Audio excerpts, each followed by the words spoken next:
চৰকাৰী চাকৰি 10 অক্টোবৰত আমি প্ৰায় 40-50 হাজাৰ ল'ৰাক আৰু চাকৰি দিম। লগে লগে আমি পুলিচ বা আন যিমানবিলাক পোষ্ট আছে তাৰ আকৌ নতুন এডভাৰটাইজ আমি দিম। তাৰমানে প্ৰত্যেক বছৰে যাতে এপইণ্টমেণ্ট হৈ থাকিব পাৰে।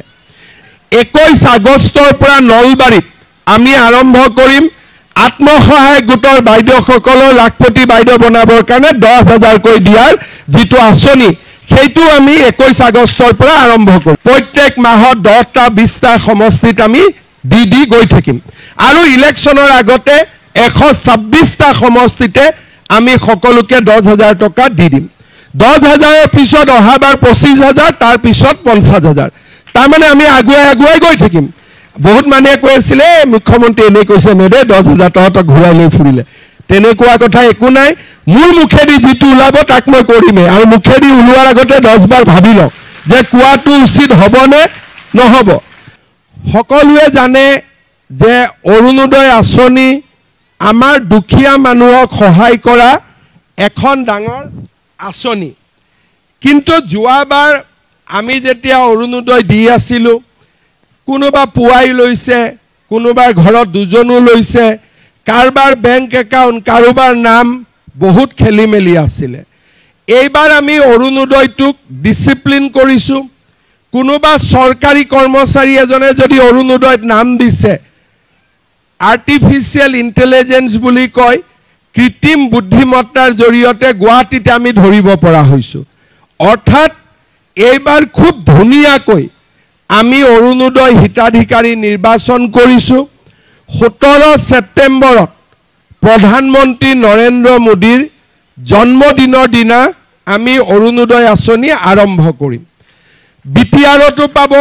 আৰু মই বিটিআৰতো ডিচিসকলক কৈছোঁ যে অকণমান যদি বেছিও দিব লাগে, বিটিআৰৰ মানুহখিনি সদায় দুখত থাকে, নোপোৱাৰ বেদনালৈ থাকে।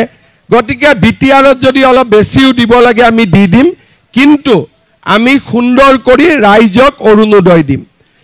কিন্তু এইবাৰ 1250 টকা অৰুণোদয়ৰ লগত আমি আৰু এটা আঁচনি যোগ কৰিছোঁ যে অৰুণোদয় পৰিয়ালে যদি গেছ কিনে, ৰন্ধন গেছ কিনে, আপোনালোকে 250 টকা কম দামত গেছৰ চিলিণ্ডাৰ পাব অৰুণোদয় পৰিয়ালৰ কাৰণে। তাৰমানে আগত 1250 টকা অৰুণোদয় আছিল, এতিয়া 250 টকা যোগ হৈ গ'ল, গেছৰ চিলিণ্ডাৰ কিনিলে পাব। তাৰমানে আমি অলপ অলপ কৰি দুখীয়া ৰাইজক সহায় কৰাৰ কাৰণে আগুৱাই গৈছোঁ।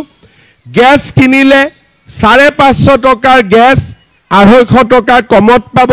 বজাৰত 550তে কিনিব লাগিব, একাউণ্টত 250 টকা সোমাই যাব। 950 টকাৰ গেছ হ'লেও 250 টকা কমত পাব। ইয়াৰ পিছত ইমান দিনে আমি ৰেচন কাৰ্ডত অকল চাউল পাইছিলোঁ। এই 1 অক্টোবৰৰ পৰা আমি ৰেচন কাৰ্ডত দুখীয়া মানুহক যাৰ কাৰ্ড আছে সকলোকে আমি কম দামত দালি দিম, কম দামত নিমখ দিম আৰু কম দামত আমি চেনি দিম। তাৰমানে চৰকাৰে 1250 টকাৰ অৰুণোদয় দিলে, 250 টকাৰ গেছ দিলে, দালি নিমখ চেনিৰ দামো আমি পুৰা আধালৈকে আমি কমাই দিম। ইয়াৰ পিছত আপোনালোকৰ ছোৱালী কলেজত যায়, ল'ৰা কলেজত যায়, বিনামূলীয়া এডমিশ্যন হ'ল। আমি ফৰ্ম দিম। হায়াৰ ছেকেণ্ডাৰীত যোন ছোৱালী পঢ়ে মাহত 1000 টকা পাব। ডিগ্ৰীত যোন ছোৱালী পঢ়ে 1250 টকা পাব। হায়াৰ ছেকেণ্ডাৰী ইউনিভাৰ্চিটিত যোন ছোৱালী পঢ়ে 2500 টকা মাহত পাব। এইবাৰ আমি ঠিক কৰিছোঁ যে আমাৰ দুখীয়া ল'ৰাবিলাকে মেট্ৰিক দিয়ে, কোনোবাই নোট এখন কিনিব নোৱাৰে, কিতাপ এখন কিনিব নোৱাৰে। এইবাৰ মেট্ৰিকত যিমান ল'ৰা ছোৱালীয়ে ফৰ্ম ফিল আপ কৰিব, মেট্ৰিক পৰীক্ষা নোহোৱালৈকে তেওঁলোকক আমি 300 টকাকৈ প্ৰত্যেক মাহত আমি দি গৈ থাকিম। চৰকাৰী চাকৰি 10 অক্টোবৰত আমি প্ৰায় 40-50,000 ল'ৰাক আৰু চাকৰি দিম, 1,70,000-80,000 ল'ৰা ছোৱালীয়ে চাকৰি পাব। লগে লগে আমি পুলিচ বা আন যিমানবিলাক পোষ্ট আছে তাৰ আকৌ নতুন এডভাৰটাইজ আমি দিম। তাৰমানে প্ৰত্যেক বছৰে যাতে এপইণ্টমেণ্ট হৈ থাকিব পাৰে। যি ল'ৰা ছোৱালীয়ে চাকৰি নাপায় তেওঁলোকৰ কাৰণে আমি আৰম্ভ কৰিছোঁ মুখ্যমন্ত্ৰীৰ আত্মনিৰ্ভৰ অসম আঁচনি। চৰকাৰে 2 লাখ টকাকৈ দিব আৰু নিজৰ ব্যৱসায় নিজে কৰিব পাৰিব। লাহে লাহে আমাৰ যুৱ বাহিনীৰ ল'ৰা ছোৱালী যিবিলাকে চাকৰি নাপাব তেওঁলোকক এই আঁচনিখনৰ লগত আমি জড়িত কৰি দি গৈ থাকিম। অৰ্থাৎ আজি আমাৰ চৰকাৰখনে যিমানবিলাক আঁচনি হাতত লৈছে কোনেও ল'ব পৰা নাছিল।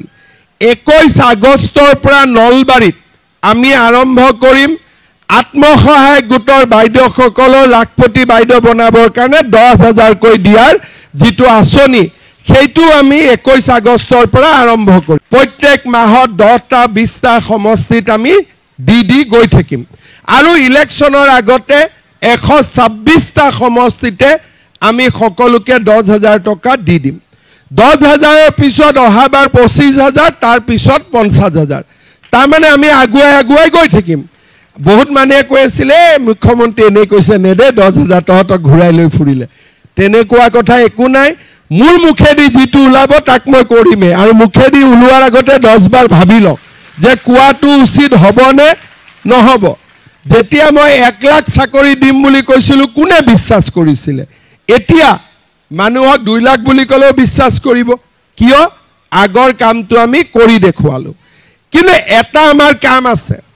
অসমত যেতিয়া চাকৰি ওলায় এতিয়া সকলো মানুহে জানে যে এই চাকৰিত কোনেও টকা পইচা নলয়। সকলো মানুহে চাকৰি পাব পাৰে।